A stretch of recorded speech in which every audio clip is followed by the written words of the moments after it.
الله أكبر الله أكبر الله أكبر لا إله إلا الله الله أكبر الله أكبر ولله الحمد الله أكبر الله أكبر الله أكبر لا إله إلا الله الله أكبر الله أكبر ولله الحمد. السلام علیکم ورحمۃ اللہ وبرکاتہ. نحمده ونصلی علی رسولہ الکریم. اما بعد فاعوذ باللہ من الشیطان الرجیم. بسم اللہ الرحمن الرحیم. رب اشرح لی صدری ویسر لی امری واحلل عقدۃ من لسانی یفقہوا قولی. لو أنزلنا هذا القرآن على جبل لرأيته خاشعا متصدعا من خشية الله وتلك الأمثال نضربها للناس لعلهم يتفكرون. الحمد للہ. امثال القرآن کا آج دوسرا پروگرام آپ کے پیش خدمت ہے. آج بھی ہم انشاءاللہ منافقین کے بارے میں پڑھیں گے کہ اللہ سبحانہ تعالیٰ نے منافقین کا حال بیان کر کے اس کی مزید وضاحت مثالوں کے ذریعے کی. کل ہم نے منافق کی مثال آگ کی طرح دیکھی اور آج ہم انشاءاللہ پانی کی طرح دیکھیں گے. وَمِنَ النَّاسِ مَن يَقُولُ آمَنَّا بِاللَّهِ وَبِالْيَوْمِ الْآخِرِ وَمَا هُمْ بِمُؤْمِنِينَ يُخَادِعُونَ اللَّهَ وَالَّذِينَ آمَنُوا وَمَا يَخْدَعُونَ إِلَّا أَنفُسَهُمْ وَمَا يَشْعُرُونَ. فِي قُلُوبِهِم مَّرَضٌ فَزَادَهُمُ اللَّهُ مَرَضًا وَلَهُمْ عَذَابٌ أَلِيمٌ بِمَا كَانُوا يَكْذِبُونَ. وَإِذَا قِيلَ لَهُمْ لَا تُفْسِدُوا فِي الْأَرْضِ قَالُوا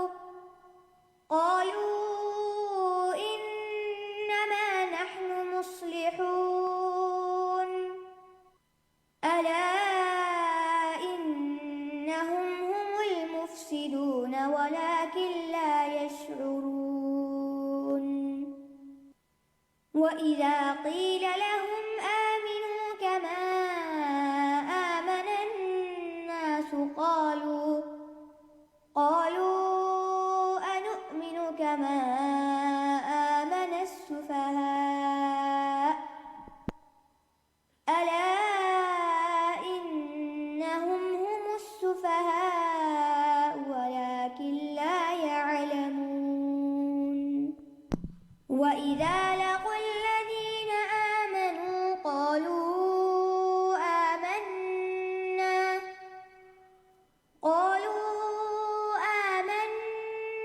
وَإِذَا خَلَوْا إِلَى شَيَاطِينِهِمْ قَالُوا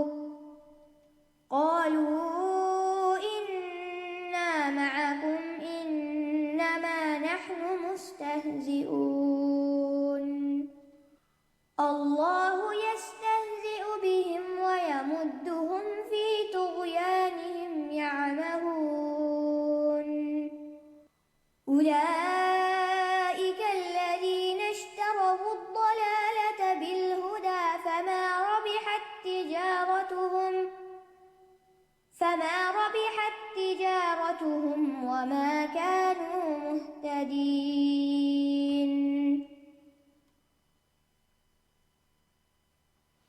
مثلهم كمثل الذي استوقد نارا فلما أضاءت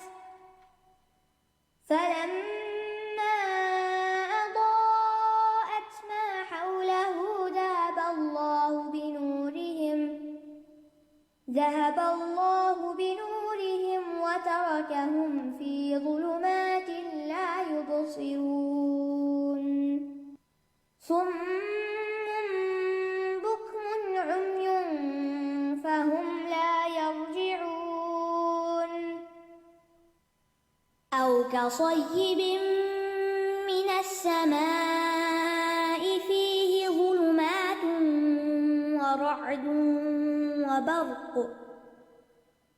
وبرق يجعلون أصابعهم في آذانهم من الصواعق حذر الموت والله محيط بالكافرين يكاد البرق يخطف أبصارهم كلما أضاء لهم مشوا فيه وإذا أظلم عليهم قاموا ولو شاء الله لذهب بسمعهم وأبصارهم إن الله على كل شيء قدير. تو یہاں منافقین کی دوسری مثال بیان ہوئی ہے او کصیب من السماء فیہ ظلمات ورعد وبرق یجعلون اصابعهم فی آذانهم من الصواعق حذر الموت واللہ محیط بالکافرین یکاد البرق یخطف ابصارهم كلما أضاء لهم مشوا فيه وإذا أظلم عليهم قاموا ولو شاء الله لذهب بسمعهم وأبصارهم إن الله على كل شيء قدير. یا ان کی مثال آسمان سے اترنے والی زوردار بارش کی طرح ہے جس میں اندھیرے ہیں اور گرج ہے اور چمک ہے. وہ کڑاکوں کے باعث موت کے ڈر سے اپنی انگلیاں اپنے کانوں میں ڈال لیتے ہیں اور اللہ کافروں کو گھیرنے والا ہے. قریب ہے کہ بجلی ان کی آنکھوں کی روشنی اچک لے جائے. جب بھی وہ ان کے لیے روشنی کرتی ہے تو وہ اس میں چل پڑتے ہیں اور جب ان پر اندھیرا چھا جاتا ہے تو وہ کھڑے رہ جاتے ہیں. اور اگر اللہ چاہتا تو ان کی سماعت اور ان کی بصارت کو لے جاتا. بے شک اللہ ہر چیز پر خوب قدرت رکھنے والا ہے. او کصیب، یا اگر منافقین کا حال سمجھنا ہے تو اس مثال سے سمجھو. کیا ہے یہ مثال؟ بارش کی مثال، زوردار بارش کی مثال سے. او کصیب، سیب سے مراد وہ بارش ہے جو موسلا دھار برستی ہے. صاب یصوب سے صبا کا لفظ بھی آتا ہے قرآن میں.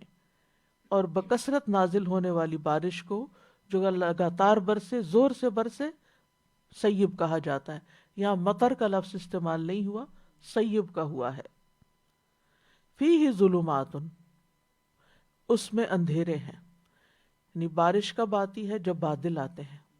اور بادل بھی ہلکے پھلکے نہیں، جب ایسے بادل آتے ہیں کہ جو آسمان پر سورج کو چھپا دیتے ہیں اور ایک طرح سے اندھیرا کر دیتے ہیں، تبھی تیز بارش ہوتی ہے.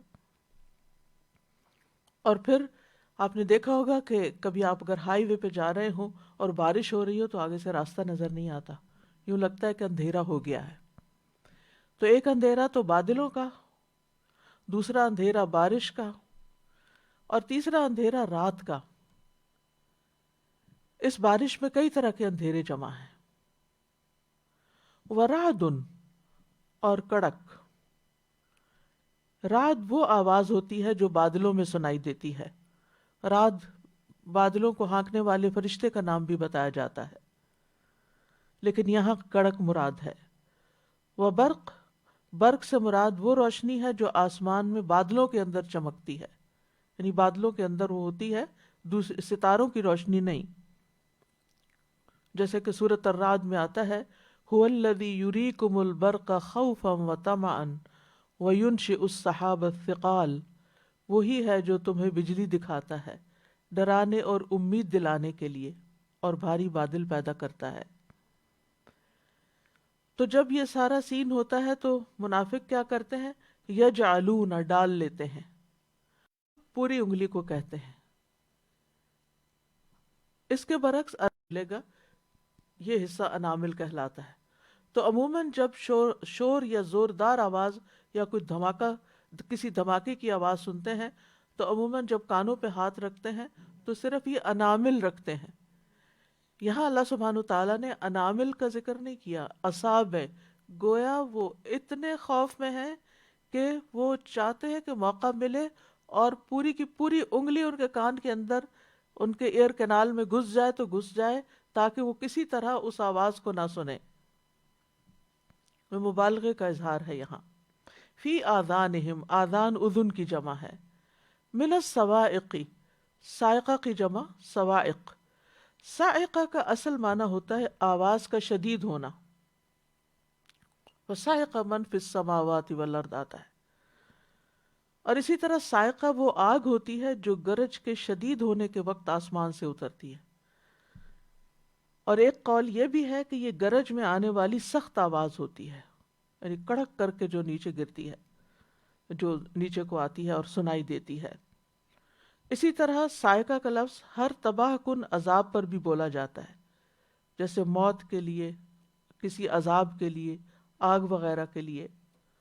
تو صواعق کے اثرات کی وجہ سے یہ کیا کرتے ہیں؟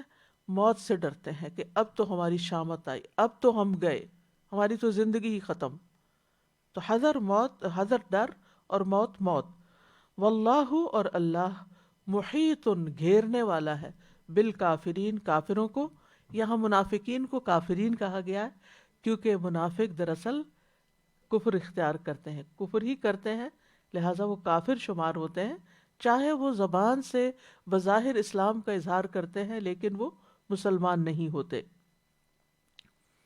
تو واللہ محیط بالکافرین، یعنی وہ کتنی بھی احتیاطی تدابیر کریں، اپنی انگلیاں پوری کی پوری بھی کانوں میں گھسا دیں، اس شور کو نہ سنیں، آنکھیں بند کر لیں، اندھیرا کر لیں اپنے، یعنی کہ اپنی آنکھیں بند کر کے سارے سین سے غائب ہو جائیں، لیکن ان میں سے کوئی تدبیر ان کو فائدہ نہ دے گی.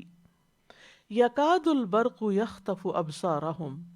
یکاد، کاد یکاد قریب ہے، البرق یہی بجلی جس کا ذکر اوپر گزرا، یخطف خطف سے ہے، یخطف اس کا مطلب ہوتا ہے تیزی سے کسی چیز کو جھپٹ لینا، سنیچ کرنا. قریب ہے کہ یہ بجلی اچک لے، جھپٹ لے، ابصارہم ان کی نگاہوں کو. کلما، جب کبھی، جب بھی ایسا ہوتا ہے، یعنی جب بھی موقع آتا ہے، اضاء لہم، کہ وہ ان کے لیے روشنی کرتی ہے، یعنی یہ بجلی چمکتی ہے تو روشنی ہوتی ہے. اسی سے یہ بات ڈٹرمن ہوتی ہے کہ اس پچھلے جو اندھیروں کی بات ہوئی اس میں رات کا اندھیرا بھی شامل ہے، کیونکہ دن میں اگر بجلی یہ چمکے تو اس سے اتنی روشنی نہیں ہوتی کہ جس سے انسان کسی چیز کو دیکھنے کی جس سے انسان کو کسی چیز کے دیکھنے کی ضرورت ہو. تو یہ اسی کی طرف اشارہ ہے. تو جب اس بجلی کی چمک اندھیرے میں روشنی کرتی ہے، مشوا فیہ، تو وہ اس میں چل پڑتے ہیں. سعو کا لفظ نہیں آیا کہ دوڑ پڑے، پھر بھی صرف چلتے ہیں. وَإِذَا أَظْلَمَ عَلَيْهِمْ، اور جب وہ ان کے لیے اندھیرا کرتی ہے وہ بجلی، یعنی غائب ہو جاتی ہے، قاموا، تو وہیں کھڑے ہو جاتے ہیں، رک جاتے ہیں، بس جو کرنا تھا کر لیا، بس اتنا ہی کافی ہے. وَلَوْ شَاءَ اللَّهُ، اور اگر چاہتا اللہ، لَذَهَبَ، تو ضرور لے جاتا، بِسَمْعِهِمْ، ان کے کانوں کو، وَأَبْصَارِهِمْ، اور ان کی آنکھوں کو، یعنی حصی طور پر بھی ان کی آنکھیں چلی جاتی، ان کے کانوں کی سماعت چلی جاتی. ان اللہ علی کل شیء قدیر، کیونکہ اللہ تعالیٰ تو ہر چیز پر قادر ہے، پوری قدرت رکھتا ہے. اللہ کو کوئی بھی چیز عاجز نہیں کر سکتی. اس کی قدرت میں سے ہے کہ جب وہ کسی کام کا ارادہ کرتا ہے تو بغیر کسی رکاوٹ کے، بغیر کسی ٹکراؤ کے اسے پورا کر دیتا ہے۔ تو یہاں بنیادی طور پر انہیں دنیاوی سزا کے ساتھ بھی دھمکایا اور ڈرایا گیا ہے کہ وہ ڈر جائیں اور اپنے شر اور نفاق سے واپس پلٹ آئیں۔ تو یہاں پر اس مثال میں منافقین کا حال بتایا جا رہا ہے کہ ان کا حال کچھ ان لوگوں کی طرح ہے جو کہیں صحرا میں سفر کر رہے تھے، اتنے میں آسمان سے بارش ہو گئی جس میں اندھیرے پر اندھیرا تھا، اور پھر ان کی کیفیت اس ڈر اور خوف کے مارے جو ہوئی اس کی تفصیل بیان کی گئی آگے۔ تو اس مثال کی ایک طرح سے ایک پوری تصویر کشی، ایک پورا سین کریٹ کیا گیا ہے، یعنی کچھ سین اس طرح ہے کہ آسمان سے برسنے والی بارش جس میں بہت سے اندھیرے ہیں، اس میں گرج ہے، چمک ہے، بجلی کے جلانے والے کڑاکے بھی ہیں۔ تو بارش میں گھرا ہوا شخص جب یہ کڑکے کی آواز سنتا ہے تو اپنی انگلیاں اپنے کانوں میں دے دیتا ہے تاکہ وہ کڑاکا اس کو نقصان نہ دے، حالانکہ وہ اس کی حماقت ہے، کیونکہ کان بند کرنے سے کڑاکے کا اثر تو نہیں ختم ہوگا یا اس کا نقصان تو نہیں بند ہو سکے گا۔ لیکن یہ ہے کہ اللہ سبحانہ وتعالیٰ اپنی قدرت اور علم کے ساتھ ان کو گھیرے ہوئے ہے، ایسے انسان کو وہ اللہ کو عاجز نہیں کر سکتا، اس کی احتیاط ان کو کچھ بھی فائدہ نہیں دے سکتی۔ اللہ تعالیٰ پکڑنے پر پوری طرح قادر ہے اور جب چاہے ان کو پکڑ لے۔ تو اس مثال کی منافق سے مشابہت کس طرح ہے کہ بارش سے کیسے مثال دی گئی کہ بارش جو ہوتی ہے وہ زندگی کا سبب بنتی ہے، اور بارش کی مثال ایسے ہے جیسے قرآن کی مثال، جس طرح بارش زندگی کا سبب ہے اسی طرح قرآن بھی لوگوں کی زندگی ہے۔ لوگ اس پر ایمان لاتے ہیں اور پھر خاص طور پر اس پر ایمان لا کر جب عمل کرتے ہیں تو ان کی آخرت کی زندگی بھی اسی قرآن سے بنتی ہے۔ اور اس مثال میں جو اندھیرے بیان ہوئے ہیں وہ اندھیرے کفر کے، جہالت کے، شک کے، نفاق کے، وہ سارے اندھیرے ہیں جس میں وہ جی رہے ہیں۔ اور گرج اور کڑک سے مراد وہ وعید ہے، وہ دھمکی ہے جس کے ساتھ وہ ڈرائے جاتے ہیں، یعنی رعد سے مراد وعید القرآن ہے، اور برق سے مراد، برق چونکہ امید یا روشنی ان کو کچھ نہ کچھ راہ دکھا دیتی ہے، اس سے مراد قرآن کے وعدے ہیں۔ اور وہ بجلی جو بارش میں ہوتی ہے اس کی مثال ایمان کی سی ہے، یہ وہ نور ہے جو قرآن کے اندر ہے، اور لوگ قرآن کے بیان سے ہدایت حاصل کرتے ہیں۔ جیسا کہ لوگ اس رات میں بجلی کے چمکنے سے راستہ پاتے ہیں، ایسے ہی دنیا کے اندھیروں میں، شک کے اندھیروں میں، کفر کے اندھیروں میں، حیرانی اور پریشانی کے اندھیروں میں قرآن کے اندر آنے والے احکامات یا اس کے اندر پائی جانے والی رہنمائی جو ہے وہ لوگوں کو ایک راہ دکھاتی ہے، اور خصوصاً وہ آیات جو وعد سے تعلق رکھتی ہیں، وعد سے مراد جیسے جنت، اور جو شوق دلانے والی آیات ہیں۔ اسی طرح ایک قول یہ بھی ہے کہ بارش سے مراد اسلام ہے، یعنی ویسے تو بارش سے مراد وحی الہی لی گئی جیسے کہ ایک حدیث میں بھی آتا ہے، لیکن اس سے مراد اسلام بھی لیا گیا۔ اور اندھیروں اور گرج سے مراد وہ تکلیفیں اور مصیبتیں ہیں جو اسلام کے راستے میں پیش آتی ہیں، یعنی اسلام پر جب انسان چلتا ہے تو اس کے راستے میں بعض اوقات کئی تکلیفیں بھی آتی ہیں۔ سب سے بڑی تکلیف تو خود انسان کے اپنے نفس کو ہوتی ہے کہ انسان کا نفس جو ہے وہ کچھ چیزوں کو کرنے کو نہیں مانتا، تو بڑی مشکل سے انسان اپنے آپ کو ان کاموں پہ راضی کرتا ہے۔ 5 وقت وضو کرنا، نماز پڑھنا، پھر سوتے ہوئے جاگنا، اپنی نیند قربان کر کے رات کا قیام کرنا، یہ ساری چیزیں نفس پر بڑی بھاری ہیں، لیکن انسان ان کو کنٹرول کرتا ہے۔ تو یہ وہ مشکلات ہیں جو منافقین کے راستے میں آتی ہیں اور وہ ان سے کوپ نہیں کر پاتے۔ چمک سے مراد مسلمانوں کو حاصل ہونے والی کامیابیاں ہیں، اور کڑکنے والی بجلیوں سے مراد وہ احکامات ہیں جن میں منافقوں کو اپنی موت نظر آتی ہے، جیسے جہاد کا حکم ہے۔ تو اوورآل منافق کے لیے اسلام کی تعلیمات پرمشقت ہوتی ہیں، یعنی جب وہ قرآن کو سنتے ہیں منافق جب قرآن کو سنتے ہیں، اور اس مثال کے سب سے پہلے جو سننے والے تھے وہ مدینہ کے منافق تھے، یا جو مراد ہیں وہ منافق ہیں جن کے بیچ میں قرآن نازل ہو رہا تھا، تو عربی جانتے تھے اور نبی صلی اللہ علیہ وسلم کی بات کو اچھی طرح سمجھ بھی لیتے تھے، یعنی زبان کی کوئی رکاوٹ نہیں تھی. لہٰذا جب وہ قرآن سنتے یا ان کو آیات پڑھ کر سنائی جاتی تو اس کے احکامات، اس کے اندر پائی جانے والی وعید، اس کی شرعی احکامات کی پابندیاں اور اس طرح کی ساری باتیں ان کے اوپر بڑی بھاری ہوتی تھی، ان کو اس میں بڑی مشقت نظر آتی تھی، اور پھر وہ کوشش کرتے تھے کہ ایسی آیات کو سننے سے بچیں، نہ ہی سنیں، کہ کہیں ان پر وہ عذاب نہ آ جائے جس کی دھمکی دی جا رہی ہے یا جو سنایا جا رہا ہے. یعنی قرآن کے اندر ہی ساتھ ہی یہ بھی بتایا جاتا ہے کہ جو یہ بات مانے گا اس کے لیے خوشخبری ہے، جو نہیں مانے گا اس کے لیے عذاب ہے. تو وہ اپنی منافقت کی سزا سے بچنے کے لیے کوشش یہ کرتے تھے کہ وہ باتیں سنے ہی نہ، ان کو پہنچے ہی نہ، تو اپنی انگلیاں اپنے کانوں میں دیتے تھے. اور اس قرآن کے نور کے شدید ہونے کی وجہ سے اور قرآن کے چمکتے ہوئے طاقتور دلائل اور حجتوں کی وجہ سے منافق ڈرتے تھے، اور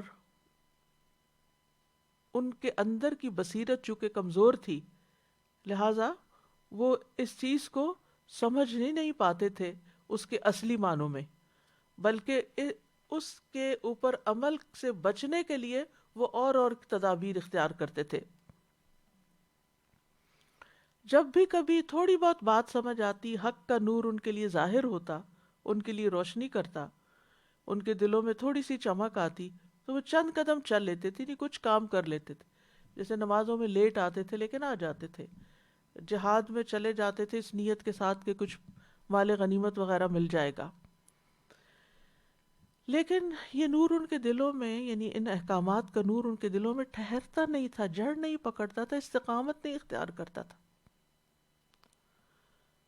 کچھ ہی دیر کے بعد وہ نور بجھ جاتا، اور پھر جب اگلا موقع کوئی آتا تو پیچھے ہٹ جاتے، اور دین کے بارے میں، رسول اللہ صلی اللہ علیہ وسلم کے بارے میں، دین کے احکامات کے بارے میں ان کے دلوں میں مسلسل شکوک و شبہات رہتے تھے، کنفیوژن رہتی تھی. لیکن اس کے برعکس مومن کا حال کیا ہوتا ہے کہ مومن جب قرآن پڑھتا ہے تو اس کا دل پگھل جاتا ہے، اس کی آنکھوں سے آنسو بہنے لگتے ہیں، اس کے اندر ایک ایکسیپٹنس ہوتی ہے، چاہے احکامات اس کے نفس پہ بھاری ہوتے ہیں لیکن پھر بھی وہ ان کو خوشی سے قبول کرتا ہے کہ یہ میرے رب کا حکم ہے. اس کے برعکس منافق آیات کو موت سمجھتے تھے اور خوف کا شکار ہو جاتے تھے، یعنی قرآن مجید ان کے لیے سکینت کا باعث نہیں ہوتا تھا. اب پہلے دن کا لیکچر یاد کیجئے جس میں نے یہ بتایا تھا کہ اس قرآن کے ساتھ سکینت نازل ہوتی ہے، اور یہ سکینت وہ شخص اتنی زیادہ محسوس کرتا ہے جتنا اس کے اندر ایمان ہوتا ہے، اتنا ہی قرآن دل میں اترتا چلا جاتا ہے اور اس کی روح سیراب ہو جاتی ہے، سرشار ہو جاتی ہے، اس کے اندر سکینت اترتی.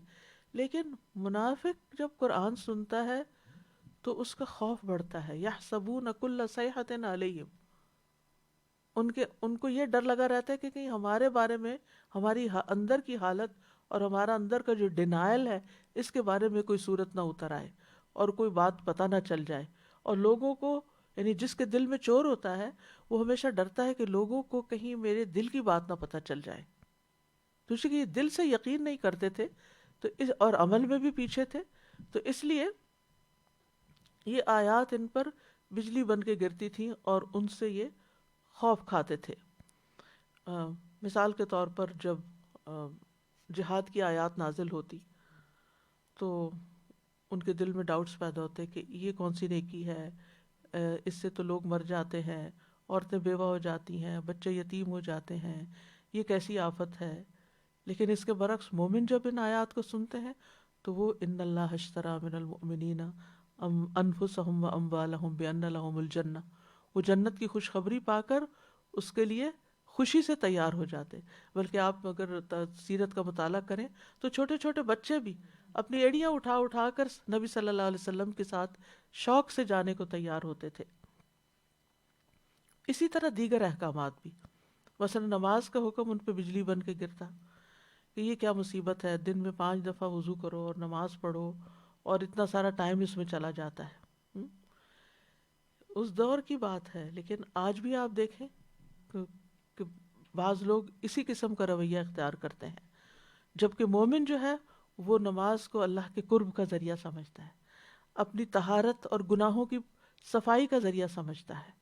وہ جانتا ہے کہ ان اللہ یحب التوابین و یحب المتطہرین، کہ جب میں وضو کروں گا، پاکیزگی اختیار کروں گا، پاکی کی حالت میں ہوں گا تو میں رب کے قریب ہوں گا، رب کی محبت مجھے حاصل ہوگی، اور میں توبہ کروں گا نماز کے ذریعے تو میرے گناہ معاف ہوں گے اور اس سے بھی مجھے اللہ کی محبت حاصل ہوگی.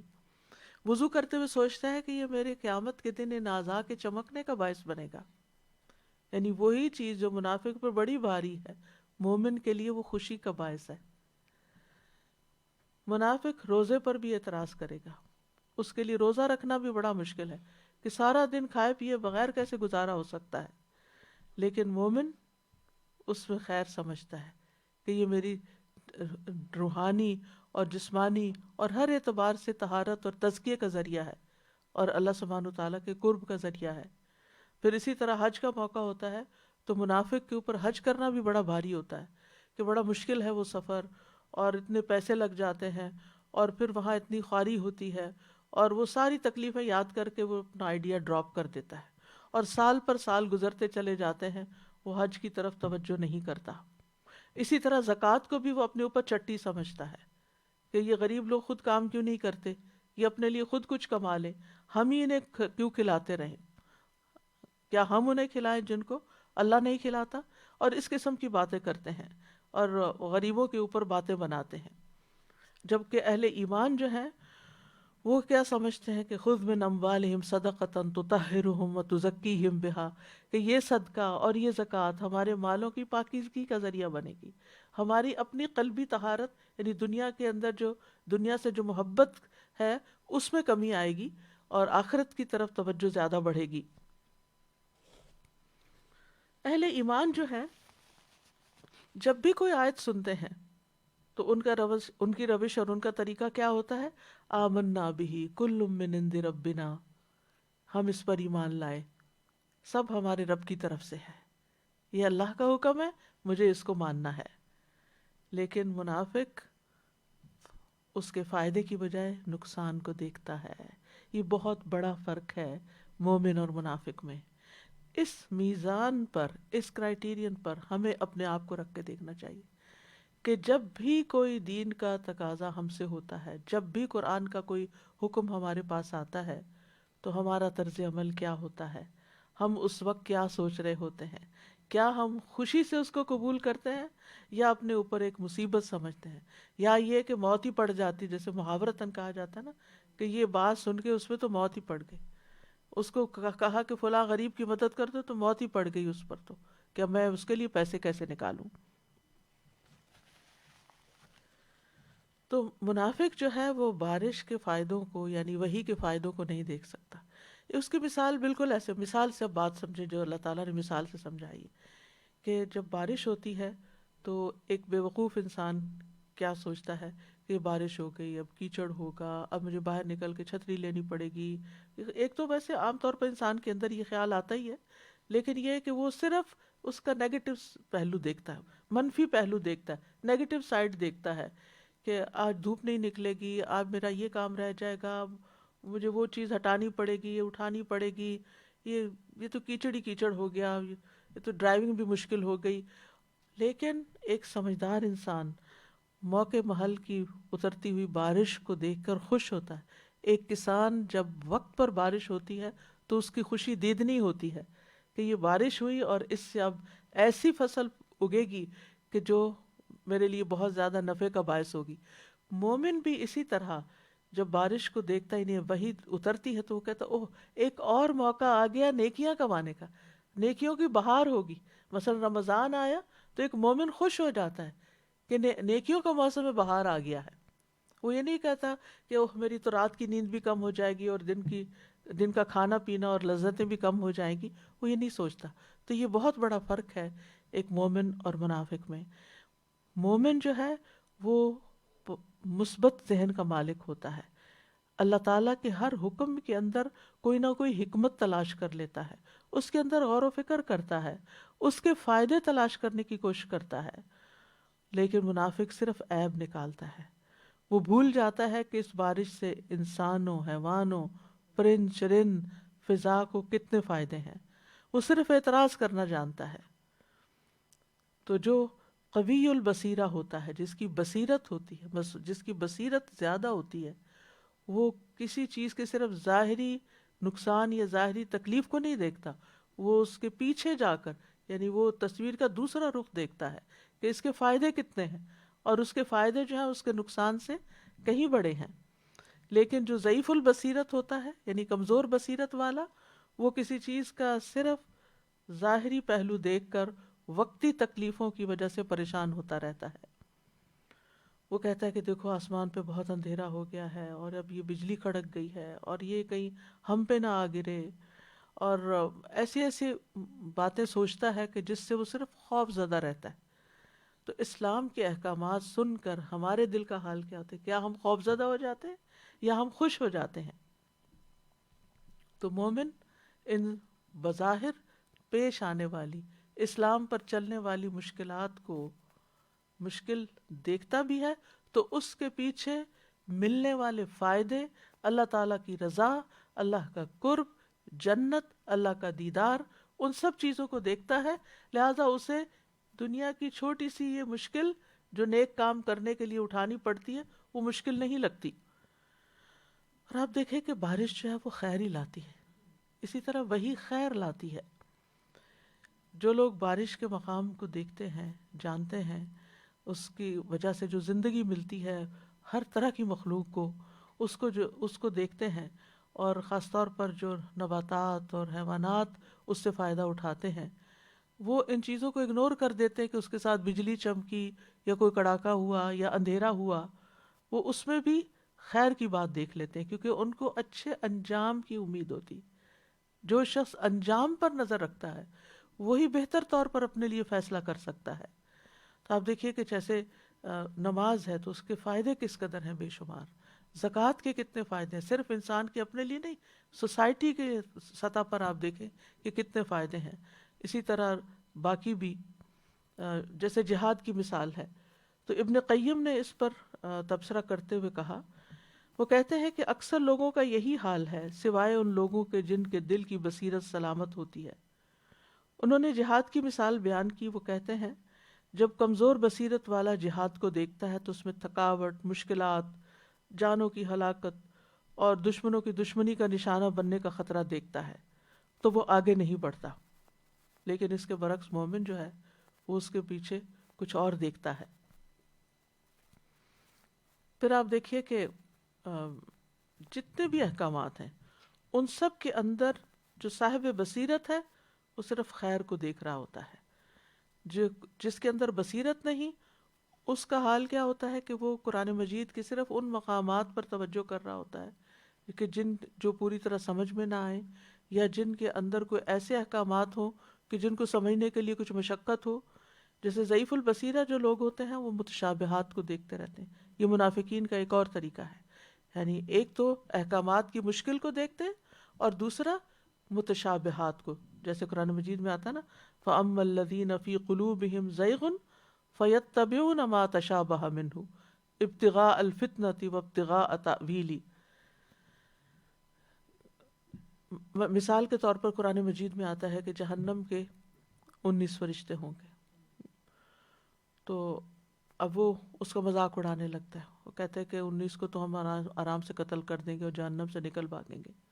شجرۃ الزقوم کا ذکر آتا ہے تو اس کا مذاق اڑاتا ہے کہ جہنم میں کیسے درخت اگے گا، وہاں تو اتنی آگ ہوتی ہے. نبی صلی اللہ علیہ وسلم کے اسراء اور معراج کی بات سنتا ہے تو اس کا مذاق اڑاتا ہے کہ یہ کیسے ممکن ہے کہ ایک ہی رات میں انسان آسمانوں کا سفر کر کے آئے. تو مومن اور غیر مومن کا قرآن مجید کو اپروچ کرنے کا طریقہ بھی بالکل مختلف ہوتا ہے. کیونکہ منافق جو ہیں جن کے دلوں میں ٹیڑھ ہوتی ہے وہ اس میں فتنے اور تعویل کی تلاش میں متشابہ آیات کے پیچھے لگ جاتے ہیں، حالانکہ ان کا حقیقی مطلب اللہ کے سوا کوئی نہیں جانتا۔ اور جو علم میں پختہ کار ہیں وہ کہتے ہیں ہم اس پر ایمان لائے، سب کچھ ہمارے رب کی طرف سے ہے، اور نصیحت تو صرف عقل والے ہی قبول کرتے ہیں۔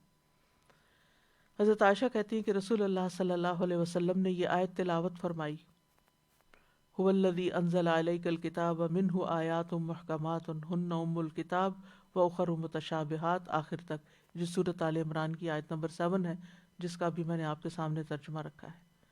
حضرت عائشہ بیان کرتی ہے کہ رسول اللہ صلی اللہ علیہ وسلم نے فرمایا، جب تم ایسے لوگوں کو دیکھو جو قرآن کی متشابہ آیات کا کھوج لگانے کی کوشش کرتے ہیں تو سمجھ لو کہ یہی وہ لوگ ہیں جن کا نام اللہ نے اصحاب زیغ رکھا ہے، یعنی جن کے دلوں میں ٹیڑھ ہے، اور منافقین کے دلوں میں ٹیڑھ ہوتی ہے، ان کے دلوں میں شک ہوتا ہے، ان کے دلوں میں بیماری ہوتی ہے۔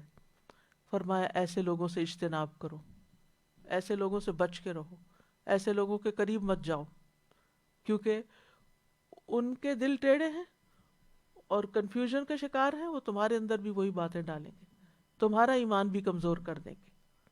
تو نبی صلی اللہ علیہ وسلم نے ایسے لوگوں کی صحبت اختیار کرنے، ایسے لوگوں سے علم حاصل کرنے اور ایسے لوگوں سے قریب ہونے سے منع کیا ہے، کیونکہ ایک صحیح معلم یا صحیح استاد وہی ہوتا ہے جو انسان کو شک سے یقین کی طرف لے جائے، نہ کہ اس کے یقین کو بھی ڈاواں ڈول کر دے۔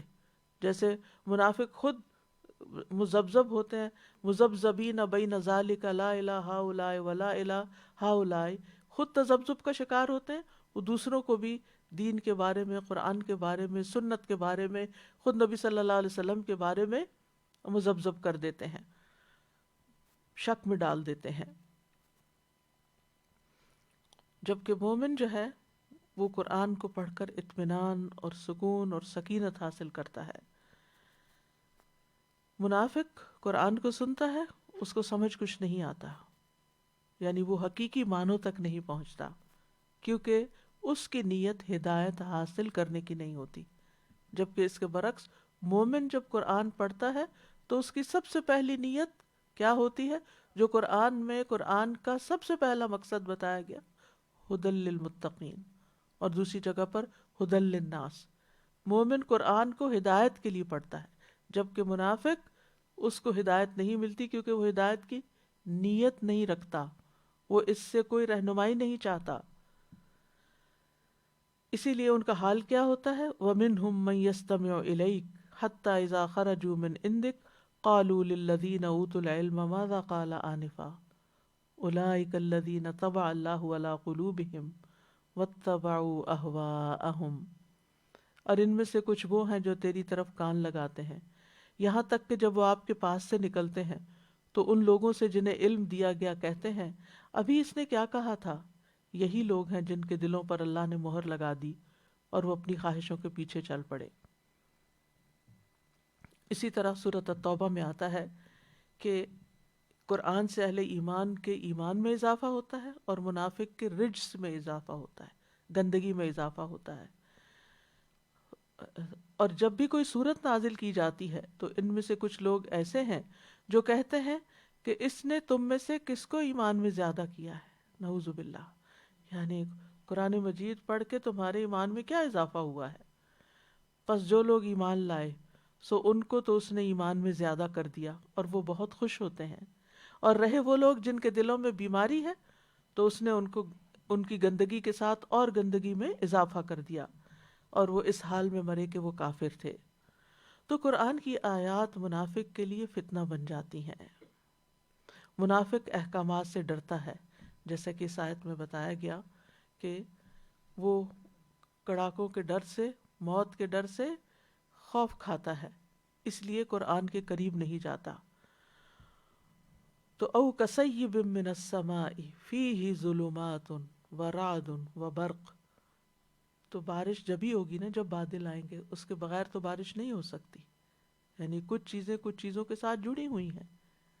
تو اس لیے الحمدللہ اگر ہم ایمان بھی رکھتے ہیں اور کبھی قرآن کا کوئی حکم سن کے تھوڑی دیر کے لیے پریشانی بھی ہوتی ہے، تو ہمیں یہ یاد رکھنا چاہیے کہ دنیا امتحان کا گھر ہے، اور یہاں مشقتیں، ہر چیز میں مشقت ہے، یعنی حتیٰ کہ دنیا کمانے میں بھی مشقت ہے، ہر چیز میں، یعنی کوئی چیز ایسی نہیں کہ جس میں تکلیف نہ ہو، لیکن اللہ تعالیٰ نے تکلیف کے ساتھ آسانی بھی رکھ دی.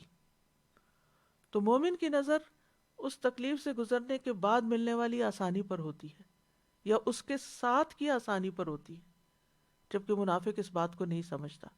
تو یہاں فرمایا فیہ ظلمات و رعد و برق، تو یہ سب چیزیں تو بارش کے لیے لازم و ملزوم ہیں. بارش جبھی آئے گی جب یہ سب کچھ اترے گا، یعنی یہ سب کچھ آئے گا، یہ ماحول پیدا ہوگا، یہ مشکلات ہوں گی. تو مومن جب سنتا ہے قرآن کو تو کان کھول کے سنتا ہے، اور انہیں حکم بھی یہی دیا گیا ہے، اذا قرئ القرآن فاستمعوا له، خوب کان لگاؤ تاکہ تم پہ رحم کیا جائے.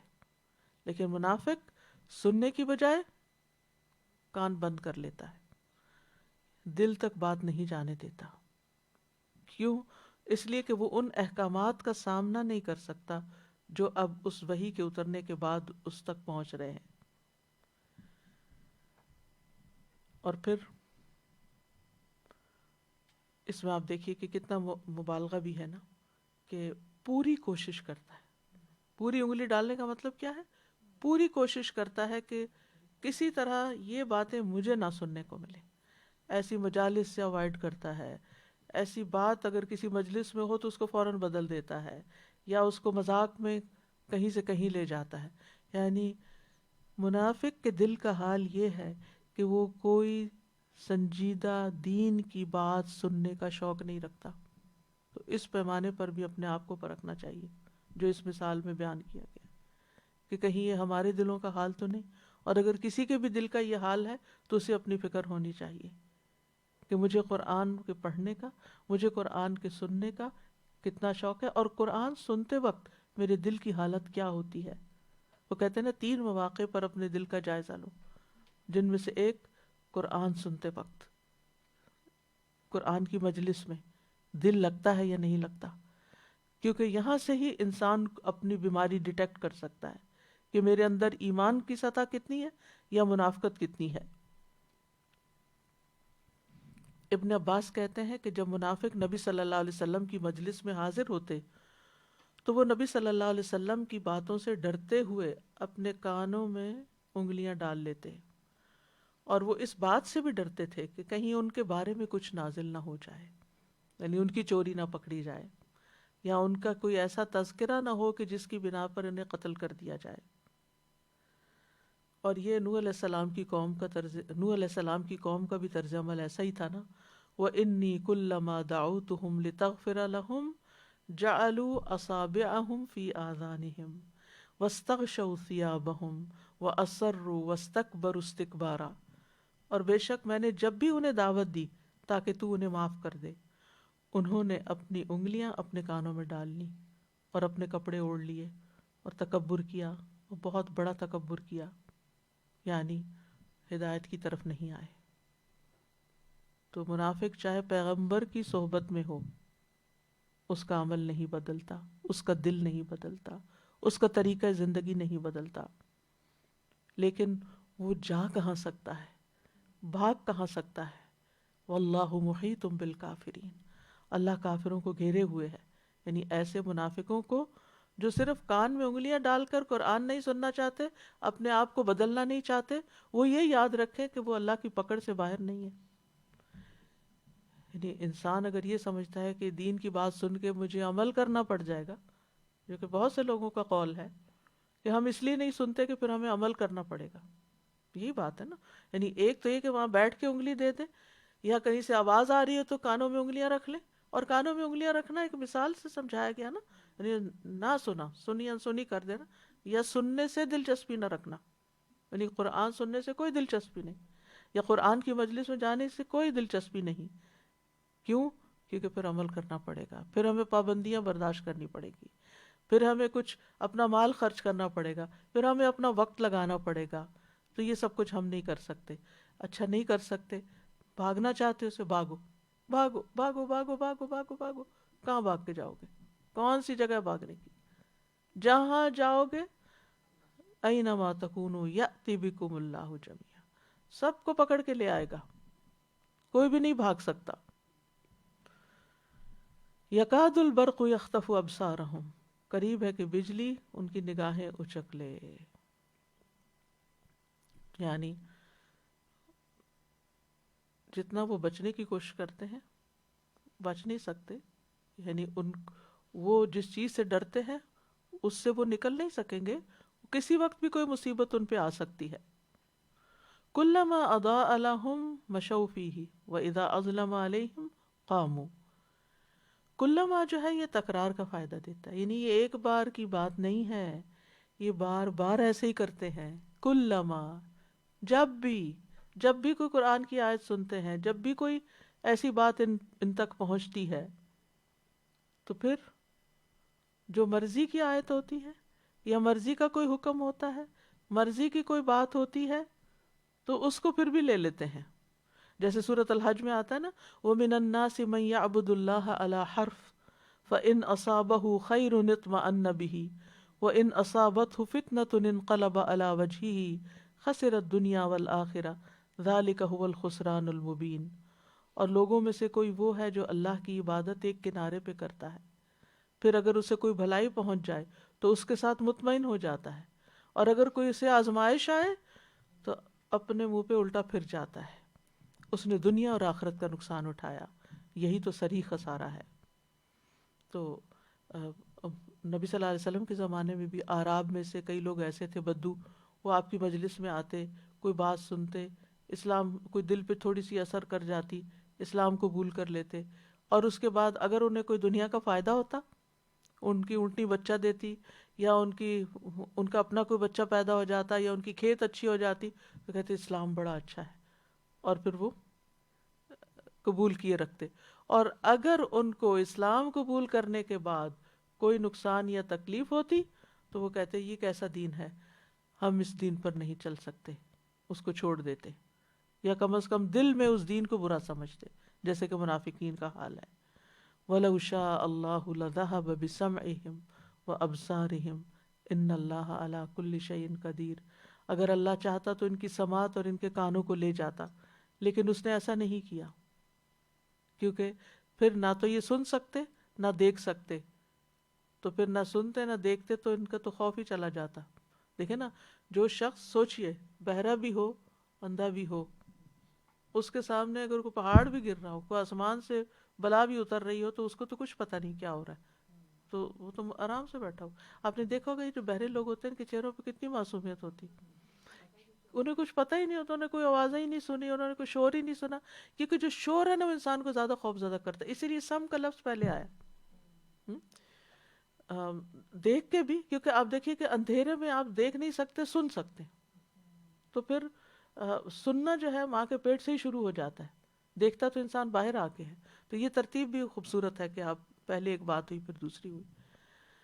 تو اللہ سبحانہ و تعالیٰ نے ان کو دنیا میں یہ آنکھیں اور کان دیے رکھے، وہ نہیں لیے ان سے، یہ ان کی حس نہیں لی، تاکہ یہ ان چیزوں کو کہیں نہ کہیں ان کے کان میں پڑتی رہے اور یہ دیکھتے رہے اور یہ خوف میں مبتلا رہے، اور پھر جب اللہ کے پاس پہنچیں گے تو پھر ان کی شامت آئے گی. ان اللہ علی کل شیء قدیر. اوورآل اگر آپ دیکھیں تو اس مثال کے اندر مطر کی جگہ سیب استعمال ہوئی ہے، ظلمت کی جگہ ظلمات استعمال ہوئے ہیں، انامل کی جگہ اصابع استعمال ہوئے ہیں، سائقہ کی جگہ سوائق استعمال ہوئے ہیں. یعنی الفاظ کا چناؤ آپ دیکھیے اس مثال کے اندر، یہ سارے الفاظ جو ہیں یہ مبالغے پر مبنی ہیں، یعنی ان کی حالت کی شدت بیان کی جا رہی ہے تاکہ یہ بات کو سمجھ جائیں. تو بہرحال خلاصہ یہی ہے کہ اللہ سبحانہ وتعالیٰ نے لوگوں کی ہدایت کے لیے، لوگوں کے فائدے کے لیے اپنی کتاب نازل کی، لیکن پھر لوگوں کی کئی قسمیں ہیں، جیسا کہ اس حدیث میں بیان ہوا ہے. ابو موسیٰ اشعری کہتے ہیں نبی صلی اللہ علیہ وسلم نے فرمایا اللہ نے مجھے جو ہدایت اور علم دے کر بھیجا اس کی مثال تیز بارش کی سی ہے جو زمین پر برسے. صاف اور عمدہ زمین تو پانی کو جذب کر لیتی ہے اور بہت سا گھاس اور سبزہ اگا دیتی ہے، جبکہ سخت زمین پانی کو روکتی ہے. پھر اللہ اس سے لوگوں کو فائدہ پہنچاتا ہے، لوگ خود بھی پیتے ہیں اور جانوروں کو بھی سیراب کرتے ہیں اور اس کے ذریعے سے کھیتی باڑی بھی کرتے ہیں. کچھ بارش ایسے حصے پر پڑی جو صاف اور چٹیل میدان تھا، وہ نہ تو پانی کو روکتا ہے نہ ہی سبزہ اگاتا ہے. یہی مثال اس شخص کی ہے جس نے اللہ کے دین میں سمجھ حاصل کی اور جو علم دے کر اللہ نے مجھے مبعوث کیا اس سے اسے فائدہ ہوا. اس نے خود سیکھا اور دوسروں کو بھی سکھایا. اور یہی مثال اس شخص کی ہے جس نے سر تک نہ اٹھایا اور اللہ کی اس ہدایت کو قبول نہ کیا جو میں دے کر بھیجا گیا ہوں. تو یہاں یہ مثال جو ہے یہ دوسری کیٹیگری جو ہے یہ منافقین کی مثال ہے، کافرین کی مثال ہے، اور اس آیت کے مطابق یہ حدیث اس کی بہترین وضاحت کرتی ہے. یاد رکھیے کہ اسلام قبول کرنا ہو یا قرآن کا پڑھنا ہو یا قرآن پر عمل کرنا ہو یا رمضان کا پہلا روزہ ہو یا پہلی تراویح ہو تو کیا ہوتا ہے؟ مشکل، ڈر بھی لگ رہا ہوتا ہے کہ پتہ نہیں کیا ہوگا، کیا ہو جائے گا. ہوتا ہے نا، یہ ایک نیچرل ڈر ہے، یہ سب کو ہوتا ہے. لیکن جو اطاعت کرنے والے ہوتے ہیں وہ آگے بڑھ جاتے ہیں، وہ خوشی سے روزہ رکھ بھی لیتے کہ اللہ کا حکم ہے، چھوڑ تو نہیں سکتے. وہ نماز بھی پڑھ لیتے ہیں تراویح کی. وہ پہلے عشاء پڑھنی بھاری ہوتی تھی کہ تھکے ہوئے سارے دن کے، لیکن ایمان رمضان کے ساتھ ایسا ایمان جاگ جاتا ہے کہ وہی ہم ہوتے ہیں اور خوشی سے وہ نماز پڑھ کے ایسا لگتا ہے کہ زمانے بھر کی تھکاوٹ چلی گئی ہے اور اس وقت پھر سونے کو بھی دل نہیں چاہتا. تراویح کے بعد دل چاہتا ہے کہ اب جو چاہیں کریں، ایک زبردستی سلانا پڑتا ہے کہ نہیں پھر صبح اٹھنا ہے. تو مومن بھی انسان ہے، اس کا نفس ہے، اس کے ساتھ کمزور ہوتا ہے، اس کو بھی ابتدا میں تھوڑا سا ڈر سا لگتا ہے، لیکن وہ اطاعت کے جذبے سے آگے بڑھ جاتا ہے اور پھر آسانی مل جاتی ہے اس کو. منافق وہیں کنارے پر رہتا ہے، من الناس من یعبد اللہ علی حرف، کنارے پر آگے نہیں آتا. جو اندر نہیں آتا تو وہ مزہ بھی نہیں چکتا پھر. یعنی ان سختیوں کو، مشکلات کو جو بارش کے اندر ہیں، جو اسلام کے اندر ہیں، ان کو دیکھ کے گھبرا جاتا ہے اور باہر ہی رہتا ہے کہ نہیں میں یہ دین نہیں پڑھوں گی، میں یہ قرآن نہیں پڑھوں گی، میرے لیے زندگی بہت مشکل ہو جائے گی، مجھے حجاب کرنا پڑے گا، نمازوں کی پابندی کرنی پڑے گی، میری یہ چیز چھوٹ جائے گی، میری وہ چیز چھوٹ جائے گی، اس لیے بہتر ہے کہ میں اس کو پڑھوں ہی نہ. تو یاد رکھیے کہ اسلام کے آغاز میں مشکل ہے لیکن آخر میں نعمت ہی نعمت ہے، اسی لیے اللہ نے اس کو نعمت کہا ہے. شاہ عبد القادر کہتے ہیں دین اسلام میں آخر میں سب نعمت ہے مگر ابتدا میں کچھ محنت ہے، جیسے کہ بارش، کیونکہ آخر میں اسی سے آبادی ہے اور اول کڑک ہے اور بجلی ہے. تو اس سے کیا پتہ چلتا ہے کہ منافق لوگ اول سختی سے ڈر جاتے ہیں، ان کو آفت سامنے نظر آتی ہے، جیسے بادل کے اندر کچھ چیزیں نظر آتی ہیں تو منافق کے دل میں کبھی دل ان کا چاہتا بھی ہے کہ اقرار کر لیں، تھوڑا سا چلتے بھی ہیں، تھوڑا سا آ بھی جائیں گے، لیکن پھر اس کے بعد ایک بات ان کی مرضی کے خلاف ہو گئی پھر واپس پلٹ جائیں گے. تو آپ دیکھیے کہ ایمان والوں کی بھی دو قسمیں ہیں، ایک اعلیٰ درجے کے مومن مقرب اور ابرار ہیں اور دوسرے عام مومن ہیں. منافقوں کی بھی دو قسمیں ہیں، ایک پہلے درجے کے منافق جن کا کل ہم نے پڑھا تھا، جن کی مثال آگ سے دی گئی تھی کہ وہ ان کے اندر ایمان ہوتا ہی نہیں، ان کے دل میں کفر ہی ہوتا ہے. اور پھر یہاں پر منافق کی جو دوسری قسم ہے وہ منافق ہیں جو تھوڑا بہت آتے بھی ہیں لیکن پھر پلٹ جاتے ہیں. یا یہ کہ پہلی قسم کے منافق اعتقادی منافق ہوتے ہیں، دوسری قسم کی یہ مثال جو ہے یہ عملی منافقوں کے بارے میں ہے کہ جو زبان سے اقرار کر کے دل سے بھی تھوڑا سا مان لیں گے لیکن عمل نہیں کریں گے، عمل سے گھبراتے ہیں. تو عقیدے کا نفاق نفاق اکبر ہوتا ہے، جو انسان کو ملت سے باہر نکال دیتا ہے، جس میں انسان رسول کی تکذیب کرتا ہے، یا شریعت کے کچھ حصے کا انکار کرتا ہے، یا رسول سے بغض رکھتا ہے، یا رسول کی لائی ہوئی کسی چیز سے بغض رکھتا ہے، یا رسول کے دین کے گرنے پر خوش ہوتا ہے اور دین کی کامیابی کو ناپسند کرتا ہے۔ اور عملی نفاق کیا ہے؟ جس میں اس کا عمل جو ہے وہ اس کے قول کی تردید کرتا ہے۔ عملی نفاق کفر اصغر ہوتا ہے، انسان کو ملت سے باہر نہیں نکالتا، مگر یہ بہت بڑا جرم اور عظیم گناہ ہوتا ہے۔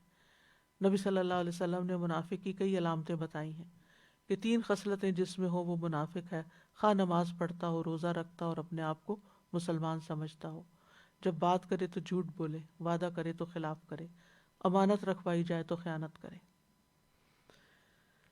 منافقین کی کچھ علامات ہمیں قرآن مجید سے بھی پتہ چلتی ہیں اور پھر کچھ احادیث سے پتہ چلتی ہیں۔ ان کی روشنی میں ہمیں اپنا جائزہ لینا چاہیے، کیونکہ جو دوسری قسم کی مثال ہے یہ بہت سے لوگوں پر فٹ آ جاتی ہے کہ وہ دین کو مشکل سمجھ کر دین کی طرف نہیں آتے۔ اللہ تعالی ہم سب کو اس سے محفوظ رکھے۔ منافق کی علامات میں کفر اور ایمان کے درمیان تذبذب کا شکار ہوتے ہیں۔ اہل ایمان کی مجلس میں اپنے ایمان کا اظہار کرتے ہیں، دین والوں کے پاس بیٹھ کر دین کی کوئی بات کر لیں گے، اور جب اہل کفر کے ساتھ بیٹھتے ہیں تو پھر انہی کی پسند اور مرضی کی بات کرتے ہیں۔ قسمیں کھا کر اپنے مومن ہونے کا دعویٰ کرتے ہیں، اللہ کے بارے میں بدگمانی کرتے ہیں۔ وَيُعَذِّبَ الْمُنَافِقِينَ وَالْمُنَافِقَاتِ وَالْمُشْرِكِينَ وَالْمُشْرِكَاتِ الظَّانِّينَ، گمان کرتے ہیں برا گمان، اللہ اور اس کے رسول کے دین کا مذاق اڑاتے ہیں کہ جب آپ ان سے پوچھیں کہ وہ ایسی باتیں کیوں کر رہے تھے تو کہتے ہیں ہم تو صرف شغل کر رہے تھے، دل لگی کر رہے تھے۔ اللہ اور اس کے رسول کے وعدوں کو جھوٹا سمجھتے ہیں۔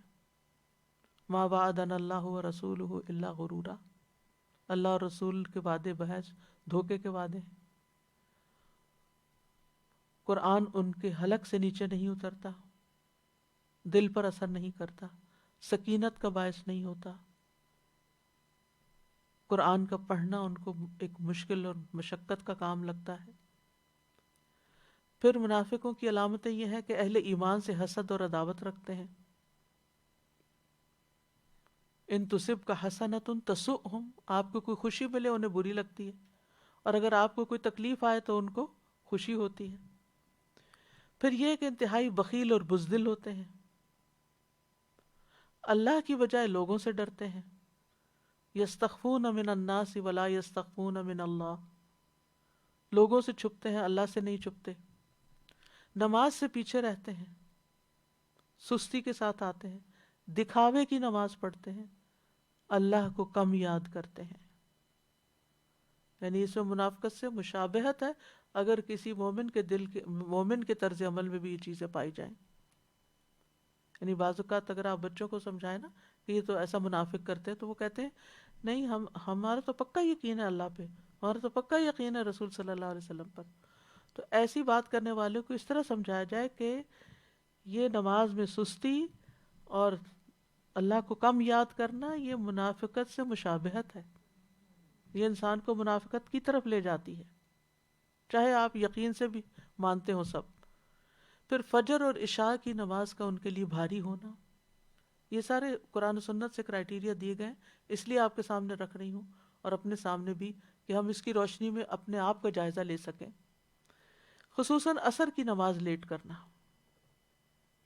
منافق کی نماز کیا ہے؟ سورج کو بیٹھا دیکھتا رہتا ہے، جب وہ شیطان کے دونوں سینگوں کے درمیان ہوتا ہے تو کھڑا ہو کے 4 ٹھونگے مارتا ہے اور اس میں اللہ کا ذکر نہیں کرتا مگر تھوڑا۔ پھر نیکی سے روکتے ہیں، برائی کا حکم دیتے ہیں۔ اب آپ دیکھیے کہ اگر ایک شخص اپنے آپ کو مسلمان بھی کہتا ہے لیکن وہ دوسروں کو غلط کام کرنے کا بھی کہہ رہا ہے تو وہ کس قسم کا مومن ہے؟ یعنی حرام کام اس کے لیے خوشنما بنا دے یا حرام کاموں کی طرف اس کی رہنمائی کرے۔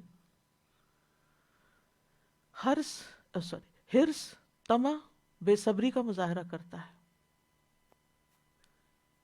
زمین میں کفر، نفاق اور نافرمانیوں کے ذریعے فساد برپا کرتا ہے، اور فساد کو اصلاح کا نام دیتا ہے، باتوں میں ملمہ سازی کرتا ہے۔ وَإِن يَقُولُوا تَسْمَعْ لِقَوْلِهِمْ، اگر آپ سنیں تو آپ کو ان کی بات بڑی پسند آئے، سنتے ہی رہ جائیں۔ ابو عثمان نہدی کہتے ہیں کہ میں عمر رضی اللہ عنہ کے پاس تھا، وہ لوگوں سے خطاب کر رہے تھے۔ انہوں نے اپنے خطبے میں فرمایا کہ رسول اللہ صلی اللہ علیہ وسلم نے فرمایا، مجھے اپنی امت پر سب سے زیادہ ڈر اس منافق کا ہے جو زبان آور ہوتا ہے، جو بہت باتیں کرتا ہے لیکن عمل میں کچھ نہیں ہوتا۔ رسول اللہ صلی اللہ علیہ وسلم نے فرمایا، فحش گوئی اور زیادہ باتیں کرنا نفاق کے شعبے ہیں، یعنی یہ بھی، اس میں بھی نفاق پایا جاتا ہے۔ حکمت میں مبنی باتیں کرنا مگر عمل ظلم والا کرنا۔ حضرت عمر سے خطاب ہے، حضرت عمر سے روایت ہے، نبی صلی اللہ علیہ وسلم نے فرمایا، بے شک میں اس امت کے ہر اس انسان سے ڈرتا ہوں جو منافق ہے، جس کی باتیں حکمت والی ہیں اور عمل ظلم والا ہے۔ ویسے بڑے بڑے درس دیتے ہیں لیکن گھر میں اپنی ہی بہو سے یا اپنی ہی ساس سے معاملہ انتہائی ظلم اور سنگ دلی پر مبنی ہے، تو یہ بھی ایک خطرے کی علامت ہے۔ تو ہر شخص کو اپنے بارے میں فکر کرنی چاہیے۔ کرنے کا کام کیا ہے کہ اپنے بارے میں ہم نفاق سے ڈریں کہ کہیں ہمارے اندر تو ایسا نہیں۔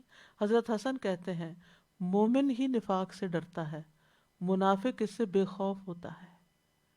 منافق کہتا ہے کہ میرے اندر کوئی نفاق نہیں ہے، وہ قسمیں کھا کے اس سے بھی برات کا اظہار کر دیتا ہے۔ صحابہ کرام اپنے بارے میں منافقت سے ڈرتے تھے۔ ابن ابی ملیکہ کہتے ہیں، میں نبی صلی اللہ علیہ وسلم کے 30 صحابہ سے ملا، ان میں سے ہر ایک کو اپنے اوپر نفاق کا ڈر لگا ہوا تھا۔ ان میں سے کوئی نہیں کہتا تھا کہ میرا ایمان جبرائیل اور میکائیل کے ایمان جیسا ہے۔ صحابہ نفاق سے ڈرتے ہوئے اپنی اصلاح کرتے رہتے تھے۔ ان کو اس بات کی فکر ہوتی تھی کہ ہم نبی صلی اللہ علیہ وسلم کی مجلس میں ہوتے ہیں تو ہمارے دل کی حالت اور ہوتی ہے، اور گھر جاتے ہیں تو ہمارے دل کی حالت بدل جاتی ہے۔ نافق حنظلہ، وہ مشہور روایت ہے کہ حضرت حنظلہ گھبرا کے نکلے گھر سے کہ حنظلہ تو منافق ہو گیا، میرے دل ایسا نہیں ہے جیسا نبی صلی اللہ علیہ وسلم کی مجلس میں تھا۔ ابو بکر رضی اللہ عنہ سنا، کہا یہ میرے ساتھ بھی یہی ہوتا ہے۔ دونوں چلے گئے نبی صلی اللہ علیہ وسلم کے پاس، تو آپ نے کیا فرمایا تھا کہ اگر تم ہر وقت ویسے ہی رہو تو پھر تمہارے بستروں اور راستوں میں فرشتے تم سے مصافحہ کریں، پھر تو تم فرشتے ہی بن جاؤ۔ تو بہرحال انسان کو نفاق سے ڈرنا بھی چاہیے اور نفاق سے پناہ بھی مانگنی چاہیے۔ اللہم انی اعوذ بک من العجز والکسل والجبن والبخل والحرم والقسوة والغفلة والعیلة والذلة والمسکنة واعوذ بک من الکفر من الفقر والکفر والفسوق والشقاق والنفاق والسمعة والریاء۔ اللہ تعالی ہم سب کو نفاق سے محفوظ رکھے اور آسمان سے اترنے والی بارش، وحی الہی، قرآن، اسلام، ان سب کے اندر کی ہمیں خیر دکھائے اور ہمارے دلوں میں اس سے سکینت اترے اور اس کو ہم خوشی کے ساتھ سنیں، نہ کہ اپنی کانوں میں انگلیاں دیں، اور پھر اس کی جو وعیدیں ہیں ان سے ضرور ڈریں، لیکن اس کے وعدوں پر ایمان رکھتے ہوئے جنت کا شوق بھی رکھیں اور اس کے لیے کوشش بھی کریں۔ اللہ سبحانہ و تعالی ہم سب کو ایمان کے ساتھ زندہ رہنے اور ایمان کے ساتھ دنیا سے جانے کی توفیق دے۔ اللہ آخری دم تک ہمیں استقامت عطا فرمائے اور ہمارے دلوں کو ٹیڑھا ہونے سے بچائے۔ وآخر دعوانا ان الحمد للہ رب العالمین۔ سبحانک اللہم و بحمدک، اشہد ان لا الہ الا انت، استغفرک و اتوب الیک۔